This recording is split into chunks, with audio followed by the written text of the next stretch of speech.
여기 한국의 주한미군으로 가느니 차라리 죽는 게 낫겠다던 한 미국 군인이 있습니다. 그런데 진돗개 태극이를 만나게 되었고 이후 정말 믿지 못할 충격적인 경험들을 하게 되었다고 하는데요. 과연 그에게 무슨 일이 있던 걸까요? 저는 미국의 강인한 군인 이든 쿠퍼입니다. 제가 군인이 된 이유에 대해 말을 할 때면 시간이 많이 흐른 지금도 가슴이 아려오곤 하네요. 제 나이 6살 때부터 17살 때까지 가족과도 같았던 친구 맥스웰이라고 있었습니다. 외아들로 자라 형제가 없어 많이 외로운 제 곁을 늘 든든하게 지켜줬던 고마운 친구였죠. 맥스웰네 집과 저희 집은 한 타운 내에서 살았고 서로의 집을 오고 가며 저희는 마치 형제처럼 지냈습니다. 나중에 꼭 성인이 되면 집을 구해서 함께 살자며 맥스웰과 저는 미래의 어른이 된 후 독립적으로 살아갈 저희들의 모습을 그리며 지냈어요. 그러던 어느 날이었죠. 유독 총기 난사 사건이 쉴 새 없이 벌어져 외출을 최소화하며 지내던 때였어요. 맥스웰과 저는 외출을 하지 못하는 답답함이 있었지만 서로의 집이 있었기에 밖에 나가지 않아도 충분히 즐거운 시간을 보낼 수 있었죠. 그러나 하필 그날따라 제가 유독 바게트빵이 너무나 먹고 싶었고 어머니께 허락을 받으려 했지만 아주 단호하게 거절을 당하고 말았습니다. 이든, 지금 총기 난사로 시끄럽고 위험한 걸 뻔히 알면서 왜 그래?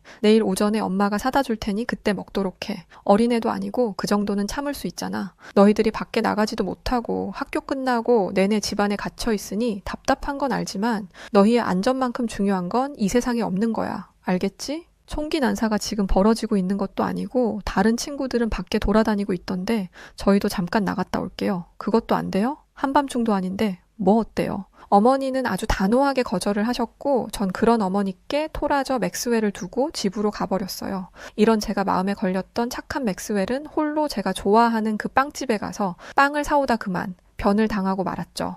갑작스레 벌어진 총기 난사에 나갔으면 정말 큰일 났겠구나 안도를 하며 저는 제 방에서 시간을 보내고 있었어요. 그리고 이내 맥스웰이 변을 당했다는 소식을 듣고 전 무너질 수밖에 없었죠. 제 인생의 전부였던 친구 이상의 가족을 전 그렇게 허무하게 잃어야 했습니다. 내가 바게트 빵을 먹고 싶다는 그 말만 안 했어도 맥스웰이 이렇게 죽지는 않았을 텐데 결국 이건 모두 나 때문이야. 맥스웰은 나 때문에 죽은 거라고. 자책을 너무 심하게 해 정신적으로도 큰 문제가 왔고 심리 상담까지 받았습니다. 제가 망가지고 무너져가는 걸 지켜보던 맥스웰 부모님께서 되려 저를 찾아와 안아주며 말씀하셨죠. 이든, 지금 너의 이런 모습을 맥스웰이 하늘에서 보면 정말 힘들어할 거야. 맥스웰을 위한다면 네가 더 강인하고 멋진 사람으로 살아가주는 게 보답하는 거 아닐까? 그리고 어디까지나 맥스웰의 선택이고 운명이었지 너의 잘못은 단 하나도 없단다. 자책은 이제 그만하고 더 훌륭한 사람이 될 수 있도록 노력해봐. 정말 그럴까요? 정말 이 모든 게 제 탓이 아니라고요? 맥스웰도 제가 잘 살아주길 정말 그렇게 생각하고 바라고 있을까요?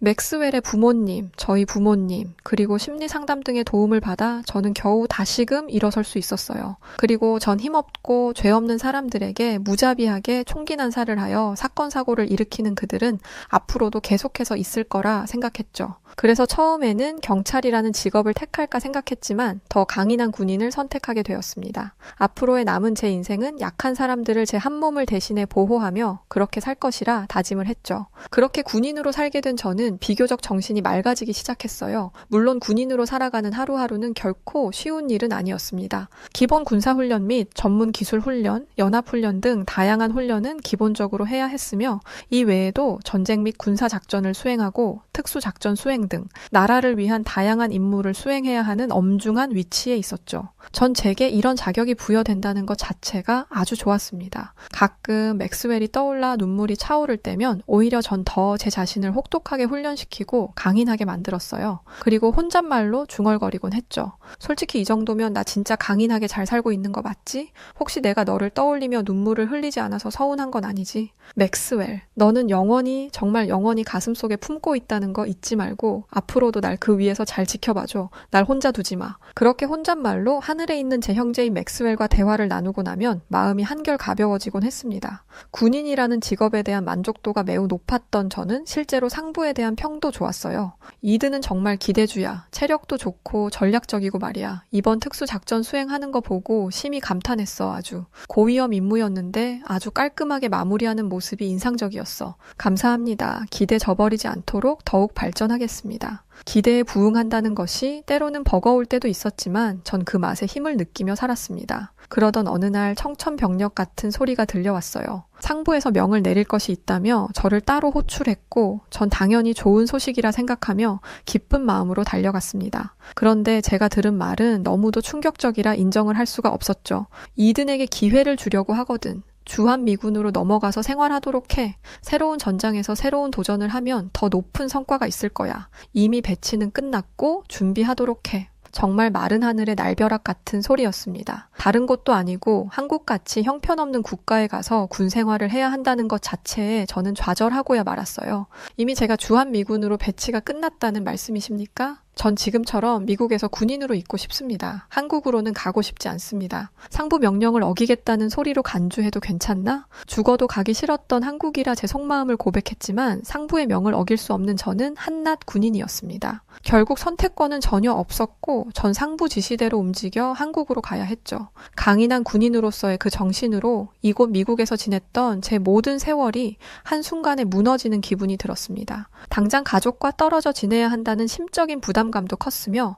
한국에 대한 정보라 해봤자 부정적인 정보들이 대부분이라 싫었죠. 한국의 문화, 언어, 생활 환경에 대한 오리엔테이션을 기본적으로 받고 간다고 했으나 전 내키지 않았습니다. 그러나 군인은 어차피 배치 명령을 따르는 것이 일상이고 자연스러운 현상이라 받아들이는 것 말고는 방법이 없었어요.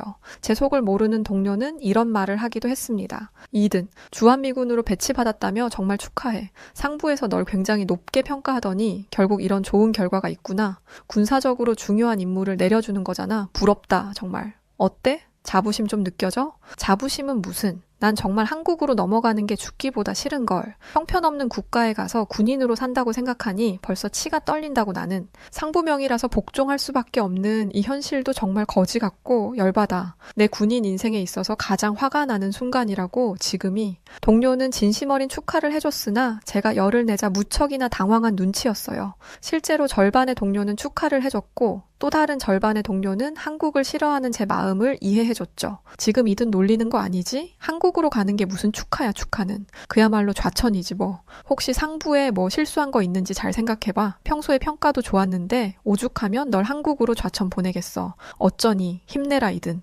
동료들은 점점 저를 좌천 간다는 느낌으로 위로를 하기 시작했고 분위기가 이렇게 흐르니 더욱 가기 싫어졌죠. 그럼에도 전 갈 준비를 해야 했습니다. 갑작스러운 소식에 가족들 역시 많이 슬퍼했어요. 자식이라고는 아들 하나인 부모님은 휴전국의 주한미군으로 간다니 걱정이 많으셨죠. 하필 왜 이든 네가 가야 하는 거니? 이참에 다른 일을 하면 안 돼? 한국이 얼마나 위험한데?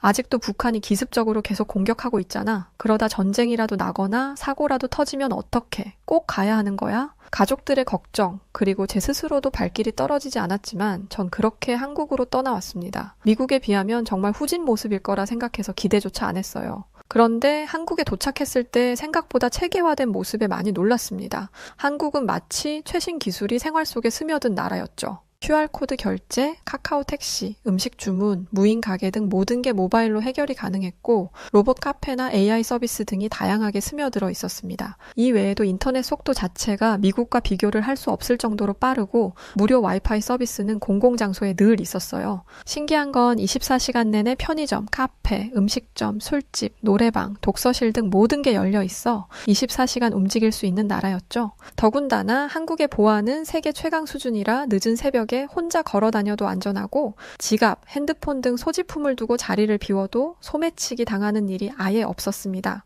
한국에 도착해서 지내면서 미국과 전혀 다른 문화의 차이를 느끼며 감탄을 했어요. 한국은 미국과 다르게 존댓말을 하는 문화가 있고 예절의식이 강한 나라였습니다. 예를 들면 어른 먼저 식사를 하거나 두 손으로 받고 감사하다는 인사를 하며 예를 갖추는 정도였죠. 미국과 비교를 해봤을 때 확실히 어른을 공경할 수 있는 자세로 한국의 이런 문화는 참 좋은 문화라는 생각이 들었습니다. 한국에 오는 것 자체가 아주 죽기보다 싫었지만 언제 그랬냐는 듯 저는 한국의 매력에 빠져들어 시간이 흐르는 줄도 모르고 지내게 되었어요. 타국에서 정말 외로울 수도 있겠다는 생각을 했는데 주한미군뿐 아니라 한국군들과도 정말 친한 친구로 지낼 수 있었습니다. 한국은 가족같이 친밀하게 지내는 직장 내 문화가 있었죠.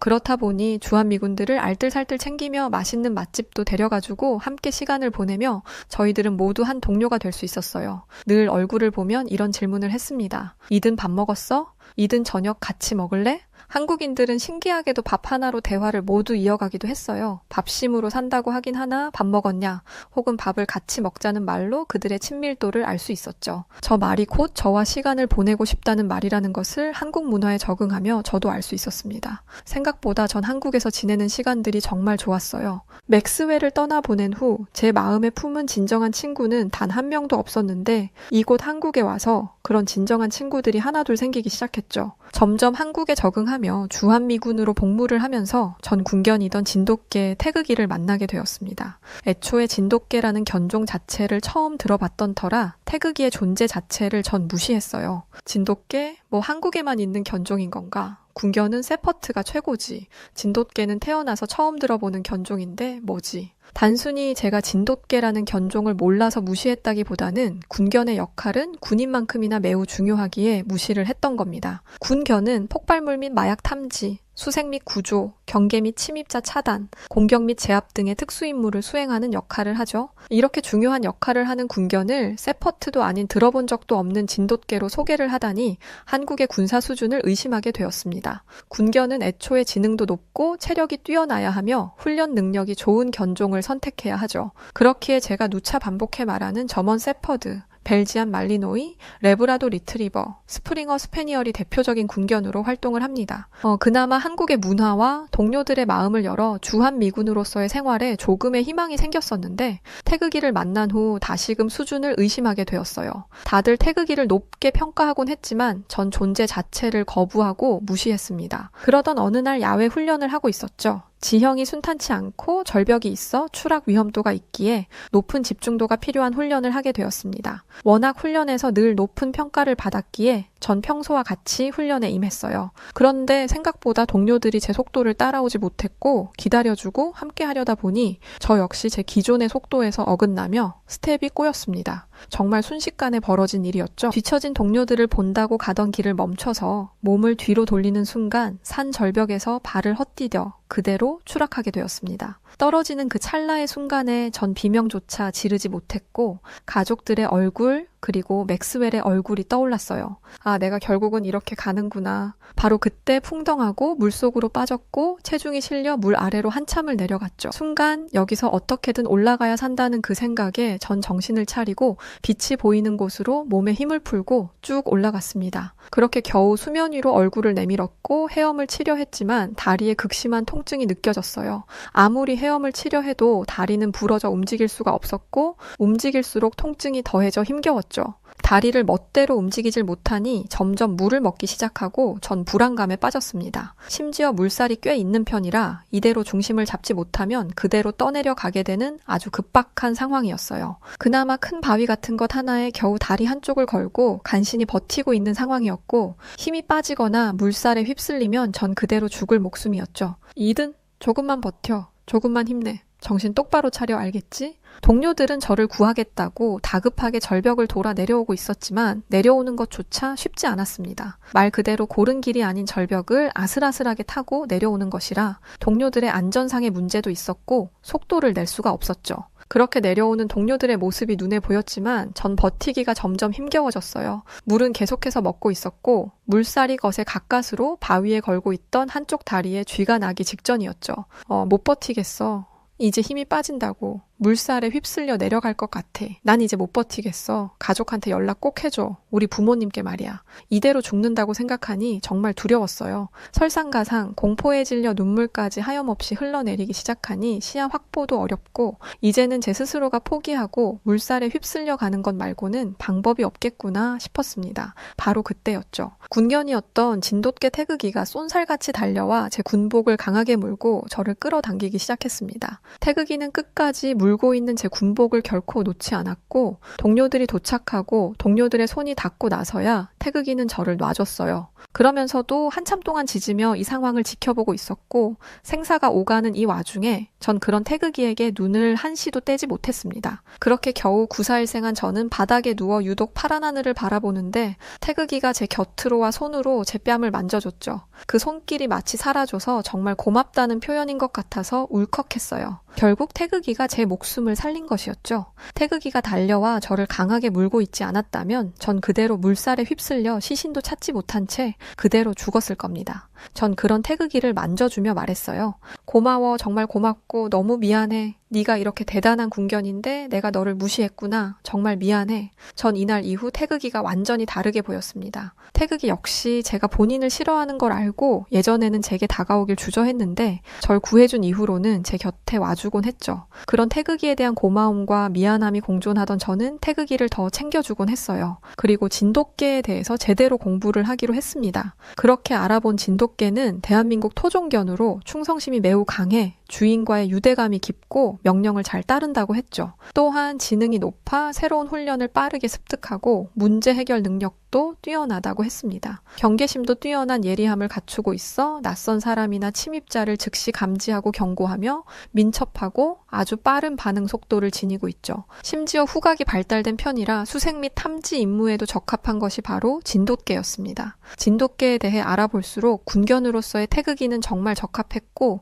능력이 대단하다는 것을 알 수 있었어요. 이미 저를 구출해내는 것으로 본인의 능력을 보여주긴 했죠. 태극이는 군견으로서 늘 훈련을 하며 성장하는 과정을 밟아야 했는데 전 태극이를 훈련시키는 그 순간이 참 좋았습니다. 기본 복종 훈련인 핸들러의 명령을 따르는 법도 경계 훈련, 탐지 훈련, 야간 작전 훈련, 실전 훈련까지도 태극이는 늘 완벽하게 수행했어요. 태그가 너는 도대체 못하는 게 뭐야? 훈련을 잘 필요가 없을 정도로 오늘도 완벽하게 끝냈네. 아주 좋았어. 태극이에게 칭찬을 해주고 나면 꼭 제게 대답이라도 하는 것처럼 손짓을 하거나 특유의 몸짓을 하곤 했죠. 저와 태극이는 둘도 없는 친구 사이가 되었고 전 태극이를 살뜰히 챙기며 조금씩 남아있는 외로움을 채울 수 있었습니다. 그렇게 주한미군으로 완벽하게 적응을 하던 중 제게 또 다른 충격적인 소식이 들려왔어요. 이든, 상부에서 찾던데 얼른 가봐. 갑작스러운 호출에 급히 가보니 예상치 못한 통보를 명받았습니다. 이든 이번에 순환 배치 시스템에 따라 미국으로 복귀 예정이니 준비하도록 해. 2년은 채울 줄 알았는데 생각보다 빨라졌지. 처음에 한국으로 오는 거 엄청 싫어했는데 다시 복귀하니 좋겠어 아주. 그래도 그동안 정들었을 텐데 마무리 잘하도록 해. 네? 보통 2년은 채우고 순환 배치하지 않나요? 아직 임기가 끝나기에는 1년이나 남았다고 생각해서 전혀 준비도 못했거든요. 이렇게 갑자기 복귀를 해야 할까요? 어차피 미국으로 복귀하고 싶어 했던 거 아니야? 처음부터 순환 배치로 제일 먼저 복귀해주려고 시스템 짜둔 건데 왜? 싫은가? 이미 복귀 통보는 간 상태라 번복할 사안은 없어. 갑작스러운 미국 복귀 명령은 처음 주한미군 통보를 받았을 때만큼이나 싫었습니다. 정확히 말하자면 아쉬움이 남았고 한국을 떠나기에 발걸음이 가볍지 않았어요. 애초에 언젠가 이별이 있을 거라는 것은 알고 있었습니다. 주한미군은 순환 배치 시스템을 따르기에 보통 1년에서 2년 복무한 후 교대를 하죠. 중간에 개인 사정이나 군의 필요에 따라 조기 복귀를 하는 경우가 있긴 하나 특수한 상황이 아니면 2년은 채우고 교대를 하는 편이었습니다. 그렇기에 저 역시 당연히 2년을 채우고 갈 줄 알았고 앞으로도 1년이 남았다 생각을 했는데 미국 쪽에서 조기 복귀를 요청하고 한국 측도 그에 응해서 전 그렇게 복귀를 해야 했습니다. 하루아침에 또 다시 이별이라니 마음이 많이 쓰렸어요. 유독 정이 많은 한국 동료들은 제게 아쉬움을 표출하기도 했죠. 2년은 채우고 갈 거라 생각했는데 이렇게 갑자기 복귀한다고 해서 얼마나 놀랐는지 몰라. 당사자는 더 놀랐겠지? 갑자기 이별을 해야 하니 머릿속이 복잡한데 동료로 함께하는 동안 정말 행복했어. 강인하고 군인 정신이 투철한 너의 모습을 보며 내 스스로를 돌아보기도 했거든. 언젠가 꼭 다시 만나길 바랄게. 정말 보고 싶을 거야. 자주 볼 수는 없겠지만 화상 채팅이라도 하면서 지금처럼 우리 그렇게 친구로 지내는 거 맞지? 한국 동료들과 인사를 하기 시작하니 정말 떠난다는 것이 실감나기 시작했어요. 눈물을 훔치는 동료도 있었고 저 역시 눈물이 한가득 고여 툭 건드리면 쏟아낼 것 같은 상태였죠. 그때 한쪽에 저를 가만히 쳐다보는 태극이가 보였습니다. 눈치도 빠른 태극이는 벌써 이별해야 한다는 이 상황을 인지한 거죠. 전 태극이에게 다가가 무릎 안자를 한 상태로 한껏 안아주며 말했습니다. 태그가 내가 정말 너 두고 가려니 마음이 좋지가 않네. 너 보고 싶어서 어떻게 참을까 싶다. 내가 꼭 태극이 너 보러 휴가 때 올게. 지금처럼 건강하게 잘 지내고 있어야 해. 알겠지? 태극이의 눈망울에도 눈물이 맺히는 걸 보고 참았던 눈물을 결국 흘렸습니다. 그렇게 한국에 제 친구들과 뜨거운 안녕을 하고 전 미국으로 돌아왔어요. 미국으로 복귀를 해서 군인으로 또 그렇게 살아가고 있는데 이번에 상부에서 제게 또 다른 명을 내리려 했죠. 유럽 쪽으로 배정 내릴까 하는데 이든 어떻게 생각하나? 전 여기서 순간적으로 질려버렸습니다. 있었습니다. 미국에 복귀한 지 고작 한 달이 넘어갈 무렵에 또 다시 다른 곳으로 배치를 하려는 상부의 태도에 말이죠. 물론 군인으로 살며 순환 배치를 하는 것, 교대 및 단기 파견을 가는 것은 어느 정도 예상은 하고 있었습니다. 그런데 유독 제게 거는 기대가 크다는 이유로 절 너무 외부로만 돌리려 했죠. 이건 결코 제가 생각하는 군인의 모습이 아니었습니다. 전 강인하고 한 곳에서 털을 잡고 우두커니 서서 이 나라를 지키고 싶었던 것이지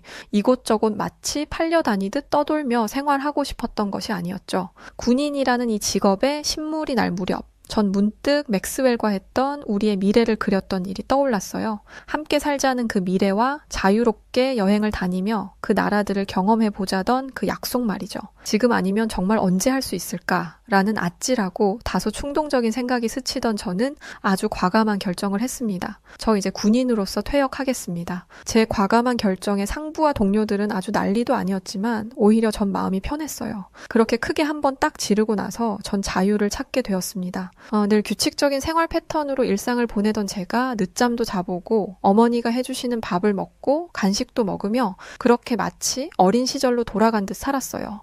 몸이 편해지고 마음의 여유가 생기니 한국에 있는 태극이가 어찌나 보고 싶은지 그럴 때마다 한국 동료들에게 화상 전화를 해 태극이의 얼굴을 보기도 하고 영상을 대신 받기도 했습니다. 전 긴 여행을 떠날 채비를 하고 계획은 하나도 없이 그저 발길이 닿는 대로 흘러가는 대로 1년을 돌다 올 예정이었죠. 물론 나이가 있고 미래를 생각하지 않을 수 없어 미래에 대한 계획도 세우고 출발을 했습니다. 전 고위 인물의 개인 경호원으로 근무를 할 예정이었고 1년 후 가능한 고위 인물의 경호를 하려 했어요. 그렇게 여행길에 나서서 우여곡절을 다 겪었습니다. 행복한 날이 있으면 순탄치 않은 순간도 분명히 존재했죠. 그럼에도 자유와 새로운 문화를 경험하는 것만큼 짜릿한 일은 없었습니다. 여행길에 나선 지 4개월 차가 흐르던 어느 날 한국 후임에게서 전화 한 통이 왔어요. 여행 잘 하고 계신 거죠? 너무 부럽습니다. 저도 정말 군인 그만두고 다른 거 할까 진지하게 고민하고 있거든요. 아참, 그런데 요즘 태극이 몸이 많이 안 좋아요. 그래서 지금은 훈련도 못하고 거의 누워서만 지내고 있다 보니까 군에서도 조치를 취하려 하더라고요. 군 입장에서 더는 군견으로서 못 지낼 것 같다고 방출시키자고 그러더라고요. 그게 사실이야? 태극이 어디가 어떻게 아픈 건데? 많이 안 좋은 거야? 그 건강했던 애가 갑자기 훈련도 못할 정도로 누워만 있다니. 언제부터 그랬는데? 전 태극이의 소식을 듣자마자 심장이 정말 빠르게 뛰었습니다. 소식을 들어보니 질병이 있는 것은 아니지만 태극이가 힘을 내지를 못하는 상황이었죠. 결국 군견으로서 더는 활동을 하기가 어려운 지경이라 퇴출을 해야 하는 상황이라는 소식에 저는 고민을 했습니다. 보통 군견들은 8에서 10년간 복무를 하고 은퇴를 하기에 태극이 역시 9년 정도 복무를 한 것을 보면 은퇴 시기는 맞았어요. 이런 경우 군부대에서 계속 보호를 하거나 입양 프로그램을 통해 일반 가정에 보내지는데 퇴출을 한다고 하는 것을 보니 입양을 보낼 확률이 높았죠. 적어도 다른 집으로 태극이가 입양 가는 일은 막아야 했습니다. 저 역시 도대체 어디서 이런 용기와 충동성이 나온 건지 모르겠지만 전 바로 미국으로 돌아가 한국으로 넘어갈 채비를 하고 한국으로 갔어요. 곧장 부대로 달려가 태극이를 봤는데 가만히 누워서 움직이지도 못하던 태극이가 글쎄 저를 보고 꼬리를 흔들며 힘겹게 몸을 일으켜 몸을 비비는 것입니다. 마음의 병인지 고된 훈련으로 이제는 지친 것인지 몰라도 하나 확실한 것은 저를 많이 그리워했다는 것이었죠. 전 그런 태극이를 끌어안고 한참 동안 시간을 보내다 큰 결심을 했습니다. 제가 태극이 입양하겠습니다. 제가 태극이 입양 절차에 따라 데려갈 거니까 준비 기간 동안만 보호 아래 잘 보살펴 주세요. 상부에서는 아주 놀라긴 했으나 또 한편으로는 저와 태극이의 애틋함을 알기에 충분히 이해한다는 눈치였죠. 사실 태극이를 데리고 미국으로 갈까 고민을 했지만 태극이가 한평생 살았던 이 한국을 떠나 타국으로 가면 많이 힘들어할 것 같았습니다. 태극이는 똑똑한 아이라 많이 예민하니까요. 그래서 전 태극이를 입양하겠다 결심했을 때 이미 한국에 남아 살겠다는 큰 결심을 같이 했습니다. 경기도 남양주에 마당이 딸린 작은 주택을 구해 태극이와 함께 지내게 되었어요. 마당은 거의 태극이 전용 공간이고 저희는 매일같이 아침 저녁으로 산책을 하며 하루를 보내고 있습니다. 물론 제가 백만장자라 일을 하지 않고 태극이와 온종일 시간을 보내면 너무 좋겠지만 현실은 그렇지 않았죠. 어느 정도 여유 자금이 있어 그 돈으로 전집 근처에 애견동반 카페를 차렸습니다. 이 또한 제가 일하는 동안 마당에서 태극이가 놀 수 있도록 고민을 하다 만들게 된 공간이었죠. 남양주라 근교로 콧바람 쐬러 오시는 분들이 애견동반으로 저희 카페를 많이 찾아주시곤 해요. 태극이는 어느덧 저희 카페의 마스코트로 아주 많은 인기를 누리며 은퇴 후의 삶을 즐기고 있습니다. 한국에서 함께 지냈던 전 동료들은 이제 거리가 가까워지니 저희를 보러 자주 놀러 오곤 해요. 이야, 태극이 많이 씩씩해졌네요. 아빠 잘 만나서 이제야 건강도 되찾고 보기가 너무 좋아요. 이제 태극이 엄마만 있으면 딱인데. 그렇죠? 내가 태극이 덕에 제 2의 인생을 제대로 살고 있지 뭐. 태극이 엄마는 언젠가 우리 곁으로 오지 않을까. 미국에 있는 부모님께서도 처음에는 한국살이를 한다는 제게 서운함을 내비추기도 하셨지만 너무 행복해하는 제 모습을 보며 인정을 해주셨어요. 은근히 자주 저와 태극이를 보러 한국에 놀러 오시기도 해서 보고 싶다거나 그리움은 그렇게 달래고 있습니다. 동료들은 자꾸만 태극이 엄마를 데려오라고 하는데 사실 저는 태극이와 지내는 지금 이 삶이 너무 행복해. 생각이 없어요. 언젠가 우연히 좋은 사람이 생긴다면 모르겠지만 그런 게 아니라면 전 태극이가 제 곁을 떠날 때까지 늘 곁에서 지금처럼 함께할 생각입니다. 태극이는 확실히 저와 함께 지내면서 이전보다 더 좋은 컨디션으로 회복을 했어요. 군견으로 활동할 때처럼 완벽한 컨디션은 아니지만 활기차게 뛰어다니기도 하고 손님으로 오는 다른 반려견들과 잘 어울리기도 한답니다. 태극이는 본인이 군견으로 살았던 그 시간이 너무 좋았던 것인지 몸이 따라주지 않아도 훈련하는 걸 아직도 좋아해요. 그래서 체력에 무리가 가지 않을 정도로만 겉핥기식으로 꾸준히 훈련도 해주고 있답니다. 딱 하나 소원이 있다면 태극이가 그저 지금처럼만 제 곁에서 오래도록 있어주길 바랄 뿐이에요. 결국 인생의 모든 것은 타이밍이라고 제 인생의 모든 타이밍에 함께 했던 태극이는 목숨과도 같은 제 자식이죠. 제 사고관을 바꿔 목숨을 구해주고 또 인생까지 바꿔준 우리 태극이와 남은 생도 잘 살아내겠습니다. 식은 땀을 흘리며 한 손에 USB를 들고 있던 한 남성이 급하게 USB에 담긴 영상을 확인하고 안절부절하며 한국에게 했던 행동을 뒤늦게 후회하고 있습니다. 과연 무슨 일이 있었길래 그가 이토록 당황해했던 걸까요? 안녕하세요. 저는 호주 캔버라에서 살고 있는 호주 국방부 장비 조달국의 브라이언 맥도널이라고 합니다. 한국 분들에게 긴 글을 보내는 게 조금 민망한데 제 이야기를 이렇게라도 전해야 답답한 속이 풀어질 것 같아 이렇게 사연을 보냅니다. 저는 장비 조달국에서 각종 군사 장비 도입을 검토하고 실무를 담당하는 일을 하는데요.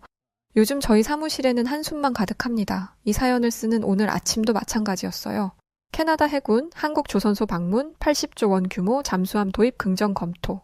한국 분들이라면 알고 계시겠죠. 제가 이 기사를 보면서 한숨을 내쉰 이유는 한국이 80조 원을 벌게 된 게 부러워서가 아닙니다. 저 80조를 우리가 냈어야 하는데 라는 후회예요. 제가 이런 후회를 하게 된 이유는 한국 조선소 뉴스 외에 이런 기사도 올라오기 때문입니다. 호주 해군 전력 분석 및 향후 20년 전망, 중국 해군의 남태평양 진출 현황. 모든 기사가 가리키는 방향은 딱 하나입니다. 호주가 위험하다는 거죠. 이것 때문에 요즘 사는 게 아닙니다. 특히 한국이 내민 손을 거절한 것도 모자라서 뒤통수를 시원하게 때려버리고 중국의 말을 철석같이 믿었던 과거에 대한 후회로 잠도 제대로 못 자고 있어요. 대체 어떻게 된 일인지 전말을 알려면 1년 전으로 돌아가야 합니다. 호주와 한국은 다양한 방산 협력을 하던 나라였어요. 레드백 사업부터 해서 K9 자주포와 관련된 긴밀한 협력 관계였죠. 그날은 호주와 한국의 중요 인사들이 모여서 양국 간의 협력을 강화하는 날이었는데 한국은 호주에게 최신 재래식 잠수함을 7년 내로 납품하겠다고 제안했었습니다. 솔직히 혹하는 제안이기는 했어요. 기존에 있던 재래식 잠수함을 교체할 때이기도 했고 미국의 핵 잠수함은 2040년쯤이 돼야 도입될 거기 때문에 그 사이에 공백이 컸기 때문입니다. 게다가 한국의 잠수함의 위력이 무시할 수준이 아니었어요. 동남아는 물론이고 중국 앞바다와 동해, 하와이까지 전부 아우를 수 있는 수준이었으니까요. 심지어 호주 생산까지 고려한 말 그대로 종합 선물 세트 같은 구성이었습니다.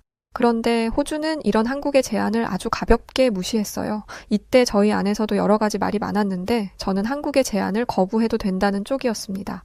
그때는 한국의 제안이 얼마나 꿀 같은 것인지 알지 못했고 심지어 과장이 섞여 있다고 생각했거든요. 제가 이렇게 생각하게 된 배경에는 아이러니하게도 중국에서 온 리우가 있었습니다. 리우를 처음 만난 건 5년 전 호주 중국 경제협력 포럼에서였어요. 리우는 제가 국방부에서 왔다는 이야기에 굉장한 관심을 보였습니다. 특히 호주와 한국의 방산 협력에 대한 관심도 컸어요. 한국 이야기만 나오면 눈에 불을 켜고 달려들었거든요. 이번에 무슨 일을 같이 하기로 했다고? 자세하게 좀 이야기해봐. 자세한 이야기를 할 수는 없다고 말하면 술을 진탕 먹이고 캐물을 정도로 집요했습니다. 왜 이렇게까지 한국과 호주의 관계에 집착하는지 알 수 없었고, 이런 모습을 보면 낯설다는 느낌을 받았지만 세계 각국의 군사 장비 현황과 기술력에 관심이 많아서 그런 거라고 생각했어요. 리우와 저는 꽤 오랫동안 좋은 인간관계를 유지했습니다. 유창한 영어 실력은 물론이고 호주의 문화와 역사에도 해박해서 정말 잘 맞는 친구였거든요. 리우는 한국이 잠수함에 대해 언급하기 전 저에게 한국의 잠수함에 대한 정보를 슬쩍 흘렸습니다.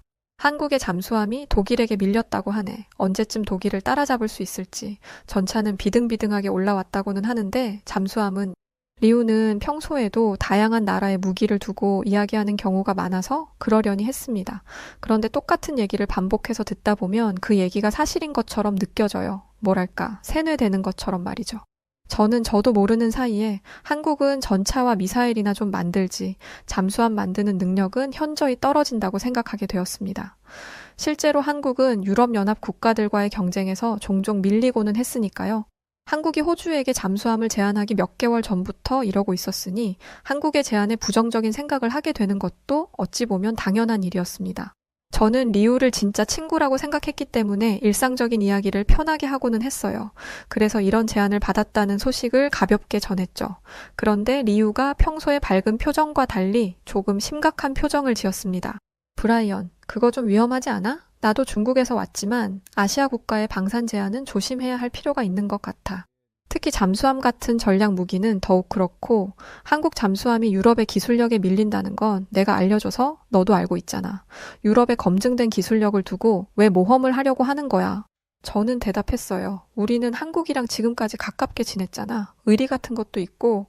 그러자 리우는 제게 정신 차리라는 듯이 이야기했습니다. 의리라니. 너는 호주 국방의 미래를 책임지는 사람이야.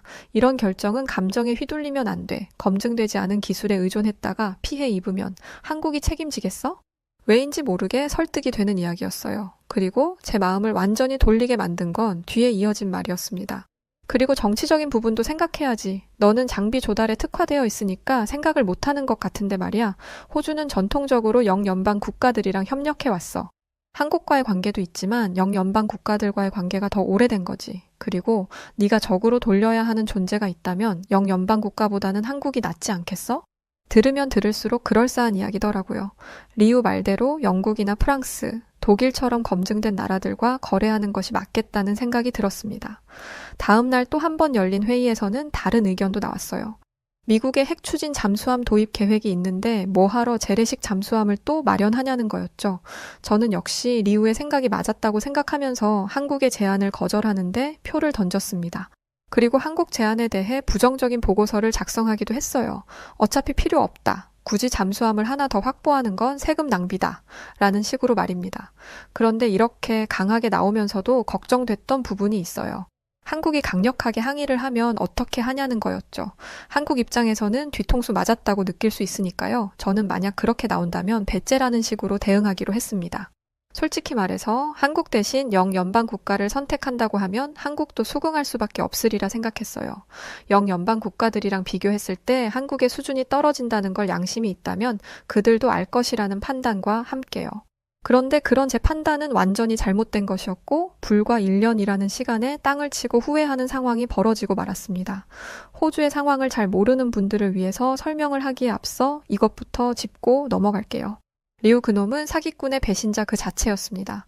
중국인들은 믿을 게 못 된다는 말을 여러 번 들었었는데 리우는 다를 거라고 생각하며 웃어 넘겼어요. 호주에도 나쁜 놈들 많은데 중국이라고 나쁜 놈 없겠냐. 나쁜 중국인 몇 명 때문에 모든 중국인을 나쁘게 생각하지 말아라. 라고 하면서 말이죠. 이렇게 말할 정도로 믿었던 리우와의 사이가 멀어지게 된 건 리우가 제 연락을 피하면서부터였습니다. 말이 피하는 거지 아예 차단당한 것 같았어요. 그리고 리우와 연락이 되지 않은 시점은 한국과의 거래가 불발된 그 시기였습니다. 처음에는 혹시 무슨 일이라도 있나 싶어서 리우의 집에도 찾아가 봤습니다. 그런데 리우는 이미 이사를 간 지 오래였고 어디로 갔는지도 알 수 없었어요. 전화번호는 바뀌었고 리우가 다닌다는 회사도 껍데기만 있는 유령 회사였죠. 솔직히 이때까지만 해도 리우에게 속았다는 느낌보다는 걱정이 컸습니다. 그러던 중 사무실에 충격적인 소식이 전해졌어요. 중국이 뭘 했다고? 중국이 솔로몬 제도와 안보 협정을 체결했다고 하네요.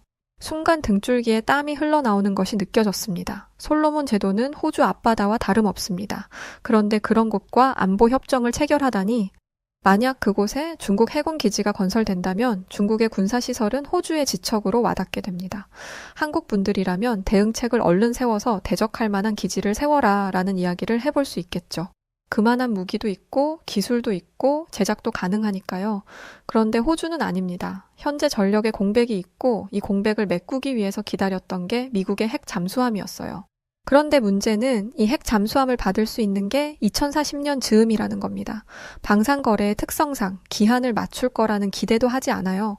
어떻게 기적이 일어나서 2040년에 잠수함을 받는다고 하더라도 지금 현재 전력으로 최소 16년이라는 시간을 버텨야 합니다. 심지어 이때 대만 전쟁을 비롯한 중국의 남하가 시작된다면 호주는 핵 잠수함은 구경도 못할 수 있어요. 여기까지의 내용이 논의가 되자 모든 관계자들의 얼굴이 사색이 됐습니다. 동시에 한국의 거래를 묵사발했던 사람들에 대한 비난이 시작됐죠. 당신들 이거 어떻게 책임질 거야? 그때 한국이 하자는 대로 했으면 7년 안에 잠수함을 받을 수 있었어. 반대 입장에 있던 사람들은 어떻게든 자기 변호를 하려고 했습니다. 7년이라는 기한을 지킬 수 있다는 보장도 없지 않습니까? 그런데 이건 얄짤없는 변명이었어요. 한국이 기한을 지키지 못한 적이 있어? 약속했던 기한보다 빨리 보내면 빨리 보냈지? 단 한 번도 늦은 적 없는 사람들이 한국이야. 저도 욕을 먹는 대상이었지만 이 말에는 대꾸할 수가 없었어요.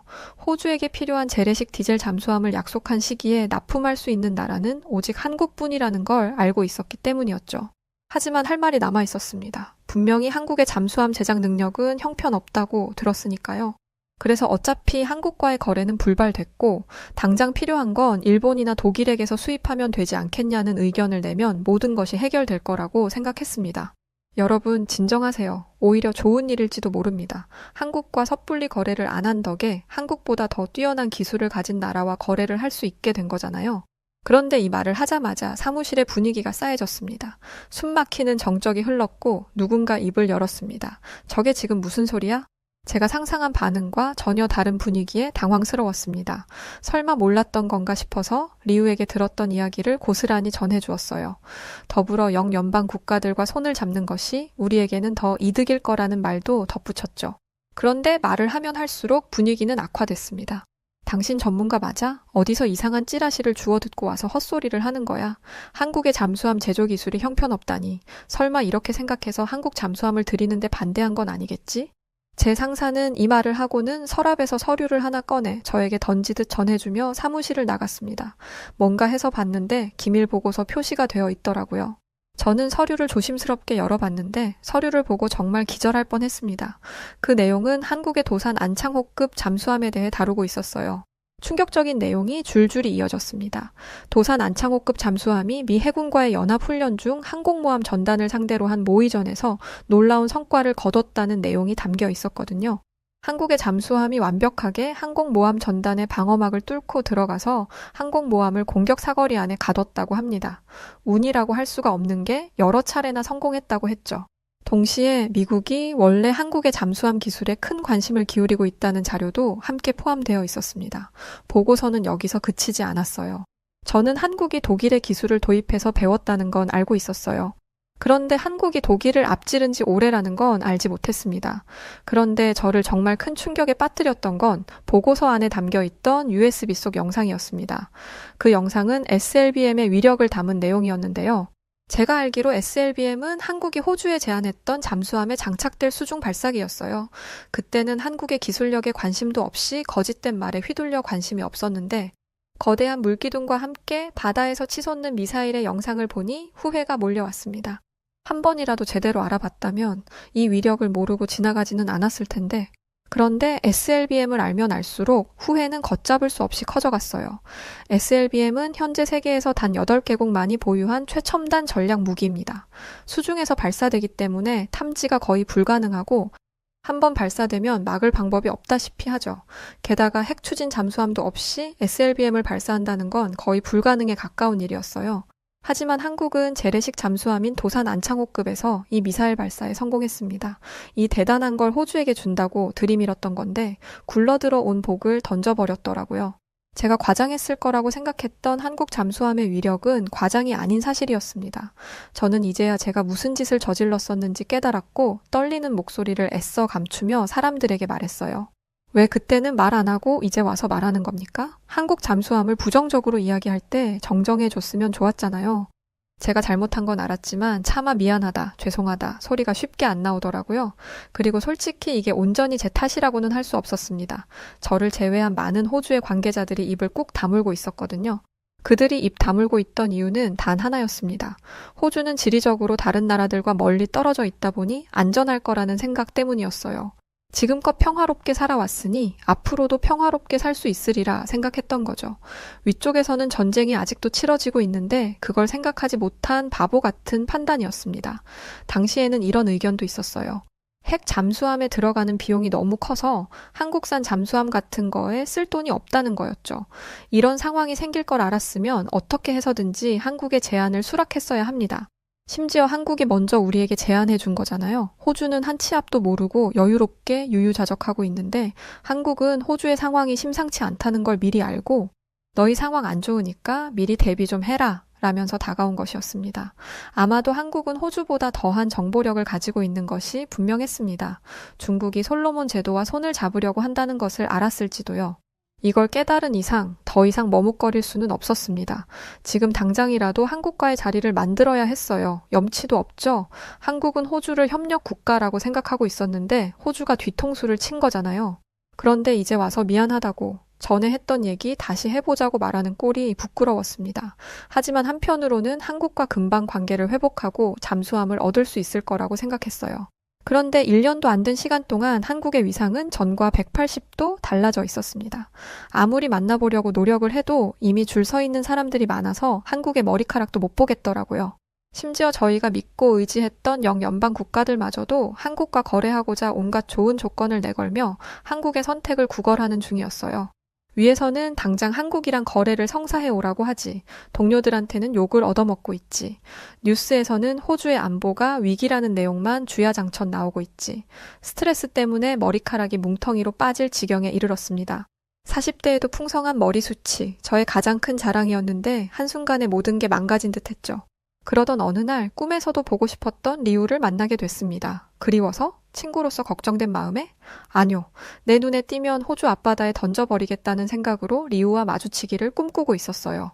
한 카페에 앉아서 여유롭게 커피를 마시고 앉아있는 리우를 발견했을 때 손이 덜덜 떨릴 정도로 화가 치밀었습니다. 이 개자식, 저도 모르게 욕이 튀어나왔어요. 5년이란 시간 동안 진심으로 믿고 의지했던 친구에게 배신당했다는 사실은 생각보다 타격이 크더라고요. 리우의 어깨를 잡아 돌리는 순간 몸에 힘이 빠지는 것 같았습니다. 왜냐하면 리우는 아무 일도 없었던 것처럼 예전과 똑같은 얼굴로 웃고 있었거든요. 브라이언, 오랜만이네. 아무렇지 않게 인사하는 태도에 치가 떨렸습니다. 저는 한가하게 안부를 물을 생각이 없었어요. 너 일부러 한국에 대한 안 좋은 얘기 하고 다닌 거지? 난 너 말만 믿고 고지고대로 따랐는데. 리우는 커피 잔을 내려놓으며 천천히 고개를 들었습니다. 순간 그의 눈빛을 봤는데 지금까지 한 번도 보지 못했던 눈빛이었습니다. 싸하고 잘못 건들면 큰일 나겠다 싶은 수준이었죠. 리우는 차가운 목소리를 더해 이렇게 말했습니다. 거짓말이라고? 난 그저 내 생각을 말했을 뿐이야. 네가 그걸 맹목적으로 믿었다는 게 문제지. 그 순간 등골이 오싹해졌습니다. 5년 동안 봐왔던 사람이 맞나 싶을 정도로 차갑고 날카로운 목소리였어요. 제대로 알아보지 않은 건 너 탓인데 왜 내 멱살을 잡아? 그렇게 중요한 일이었으면 더 열심히 알아봤어야지. 안 그래? 한국이 어떻게 알았는지, 호주에 잠수함 제안을 했을 때 우리가 얼마나 놀랐는지 모를걸? 그때만 생각하면 식은땀이 나. 리우는 비웃듯 말을 이었습니다. 그제야 깨달았어요. 우리가 중국의 스파이에게 놀아나고 있을 때 한국은 이미 중국의 모든 계획을 알고 있었다는 것을요. 한국과 관련된 정보뿐만 아니라 다른 나라의 정보까지도 폭넓게 수집할 수 있는 그 정보력이 엄청나다는 것 또한 느끼게 됐습니다. 한국이 무기뿐만 아니라 정보전에서도 엄청난 우위를 선점하고 있다는 것도요. 그날 이후 저는 리우의 정체에 대해 파헤치기 시작했습니다. 우선 리우가 다녔다는 회사를 찾아갔죠. 하지만 그곳은 껍데기뿐인 유령 회사였어요. 이상한 직감이 들어 사무실로 돌아와 동료들에게 리우의 사진을 보여주었습니다. 리우의 사진을 보여주자마자 충격적인 반응들이 쏟아졌어요. 아, 이 사람 중식당 하는 사람이잖아요. 응? 아닐 텐데? 중식당이 아니라 학교 선생님이라고 했어. 모두가 서로 다른 시기에 다른 장소에서 리우를 만났으며 심지어 모두가 리우를 다르게 기억하고 있었습니다. 그리고 리우에게 똑같이 한국에 대한 부정적인 이야기를 들었죠. 이런 말도 안 되는 짓에 당하다니 너네가 너무 멍청한 거 아니냐? 라고 생각하실 수도 있습니다만 저를 비롯한 모든 직원들은 엄청난 경쟁률을 뚫고 들어온 사람들입니다. 이런 사람들에게 세뇌와 비슷한 리우는 정말 보통 놈이 아니에요. 어느 정도냐면 리우에게 당한 사람들은 리우를 중국에서 보낸 스파이라고 생각하기까지 했습니다. 하지만 배신감에 휩싸일 시간이 없었습니다. 캐나다의 해군 사령관이 한국에 방한한다는 정보를 입수했거든요. 캐나다는 영연방 국가 중 하나인데 보통 이런 나라들은 같은 영연방 국가나 유럽 위주로 방문하는 게 일반적입니다. 이런 루트를 한 번도 벗어난 적이 없어요. 그런데 갑자기 한국이라니? 캐나다까지 한국에 관심을 가지고 있는 건가? 하며 불안감이 고조됐고 폴란드 역시 한국의 잠수함을 검토하면서 잠수함을 발주할 가능성이 높다고 합니다. 그런데 사실 폴란드가 한국 잠수함을 도입할 거라는 건 기정사실화됐어요. 이번 기회에 알게 된 건데 폴란드는 이미 한국과 60조 8,212억에 달하는 규모의 거래를 마친 상황이었습니다. 한국에서 무기가 도착하는 날 총리가 직접 나와서 환영했다고 하니 폴란드의 한국 무기 사랑은 이미 유명하죠. 그런데 더 큰 문제는 따로 있었습니다. 올해 초 미국의 해군 관계자들이 한국에 이미 방문을 했다는 사실이었어요. 이미 함정 건설에 관한 논의를 하는 상황이었다는 거죠. 심지어 미국 CNN은 세계 최고의 함정은 한국의 세종대왕 함이라는 기사를 올렸는데 이건 한국과 미국의 거래가 이루어질 수밖에 없다는 증거이기도 합니다. 한국과 연합훈련을 하면서 한국 잠수함의 위력을 직접 보기도 했습니다. 한국과의 만남이 뜻대로 되지 않자 제가 향한 곳은 레드백 사업을 함께 했던 한국 방산업체의 호주 지사였습니다. 다행히 이번에는 얼굴은 볼 수 있었어요. 그는 제가 왜 왔는지 알고 있는 모양이었습니다. 저는 무겁게 이야기를 꺼냈어요. 지사장님, 본론부터 말할게요. 전에 호주에게 제안했던 거 아직 유효한가요? 아니나 다를까 지사장님은 거절을 표했습니다. 미안합니다. 호주에서 제안을 거절한 후로 너무 많은 수주가 들어와서 말씀하신 건 진행하기 어려울 것 같군요. 이렇게 대놓고 거절을 당하니 대뜸 눈물이 나왔어요. 저는 울면서 지사장님에게 하소연을 하기 시작했습니다. 정말 너무 후회가 됩니다. 왜 그때 남의 말만 믿고 한국을 무시했었는지, 그리고 왜 호주는 아무 일 없이 안전할 거라고 여유를 부렸는지도 후회돼요. 그리고 마음속 깊이 있던 속마음도 꺼냈죠. 인정하기 싫었는데 한국이 너무 부럽습니다. 우리는 독자적으로 무기를 생산하는 것조차 어려운데 한국은 자국에서 쓸 것을 생산하는 걸 넘어 수출까지 하고 있는 거잖아요. 게다가 독일의 기술을 따라 했던 과거에서 이젠 독일보다 월등한 기술을 가지게 됐고요. 대체 왜 우리는 그러지 못했을까? 왜 한국만 다른 걸까? 계속 생각했습니다. 지사장님은 이렇게 대답했어요. 한국에게 어떤 역사가 있는지 잘 알고 계실 거라고 생각합니다. 한국은 소총 하나 제 손으로 못 만드는 나라였어요. 소총, 총알, 그 어떤 것도 만들지 못했고 한국 전쟁 때는 탱크가 없어서 중국, 북한에게 속절없이 밀렸죠. 그때 한국이 얼마나 처참했는지 아십니까? 그 기억이 있기 때문에 밤새도록 연구하고 실험했던 거예요. 아직도 한국의 연구실에는 불이 안 꺼집니다. 그에 반해 호주는 한국과 같은 역사가 없죠. 그래서 평화에 익숙해졌던 게 아닌가 싶습니다. 그런데 브라이언, 이건 호주만의 문제가 아니라 전 세계적인 현상이에요. 러시아를 지척에 둔 유럽 국가들마저 여유를 부리다가 이제야 한국에 손을 벌리는 상황이거든요. 게다가 프랑스는 나토 안에서 해결할 수 있다고 자신하더니 남몰래 한국에 연락을 해오기도 했습니다. 이게 현재 상황이에요. 위로가 될지는 모르겠지만 호주만 그런 게 아니라는 걸 말씀드리고 싶어요. 부끄러운 상황이기는 하지만 왜인지 위로가 되더라고요. 그런데 이 말을 듣다 보니 한국을 향한 존경심은 사그라들고 무섭다는 생각이 들기 시작했습니다. 미국은 전쟁에 탄피를 지원하느라 창고가 텅텅 비었고 그 창고를 채우기 위해 한국으로부터 155mm 포탄을 수십만 발이나 대여했다고 합니다. 오랜 기간 끝에 겨우 생산해서 넘긴 게 아니라 그냥 있던 걸 준 거라는 게 더 무서운 부분이에요. 한국은 현재 전쟁 중인 국가이기 때문에 항상 전시 상황을 대비해야 합니다. 즉 쓰고도 남을 분량의 포탄과 무기를 마련해둬야 한다는 거죠. 그런 상황인데 수십만 발의 포탄을 떡하니 내놓았다? 대체 얼마만큼의 포탄을 생산했으며 얼마나 빠르게 생산이 가능하다는 건지 감도 잡히지 않습니다. 심지어 전 세계가 아시아의 작은 나라인 한국의 무기에 미쳐서 K9 하나라도 얻고자 혈안이 된 상황이에요. 한 나라가 전 세계의 방산 시장을 주무르다니 대체 어디까지 성장할지 무서울 정도입니다. 현재 호주는 한국과의 거래를 할 수 있기를 간절히 바라고 있습니다. 하지만 시간이 지날수록 힘들 거라는 게 느껴져요. 트럼프의 대통령 당선이 확실시되면서 트럼프가 60조 원을 한국 잠수함에 투자할 거라는 정보를 입수했거든요.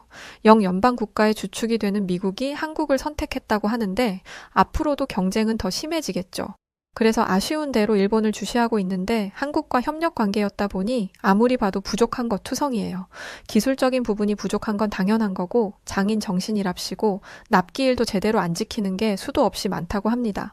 한국처럼 제 시간 안에 완벽한 컨디션으로 만들어주는 나라는 찾으려고 해도 찾을 수가 없네요. 그리고 사연을 쓰면서 알게 된 소식인데 현재 방산 전문가들은 캐나다가 한국을 선택할 것이라고 예상한다 합니다. 사실 저도 마찬가지고요. 일본 등 다양한 나라를 다니면서 각국의 조선소와 건조시설을 보고 있는데 이건 한국과의 거래에서 금전적인 협상을 하기 위함일 뿐 실제적으로 캐나다의 마음은 이미 기울었다고 합니다. 그리고 과연 캐나다가 한국을 상대로 가격 조정을 할 수 있을지도 의문이네요. 한국 입장에서는 너네 없어도 살 사람 많아 라고 말하면 쉬울 테니까 말입니다. 여전히 아쉽고 후회되고 부럽고 앞으로 한국이 보여줄 행보에 두려운 마음까지 듭니다. 과연 한국의 방산업이 전 세계에 어떤 변화를 몰고 오는지 지켜보고 그것을 배워나가는 제가 되길 약속드립니다. 네, 오늘 사연 여기까지입니다. 이런 일들도 있었군요. 어떤 선택이든 책임은 따르게 마련이죠. 그게 경험치가 되는 걸 테고요. 분명 추후에는 좋은 일도 오지 않을까요? 자, 여하튼 오늘 사연 어떠셨나요? 사연이 좋으셨다면 구독과 좋아요 부탁드리고 그럼 지금까지 사연을 전해드린 여우튜브 송은지였습니다. 저는 더 유쾌한 사연으로 올게요. 영상 봐주셔서 고맙습니다.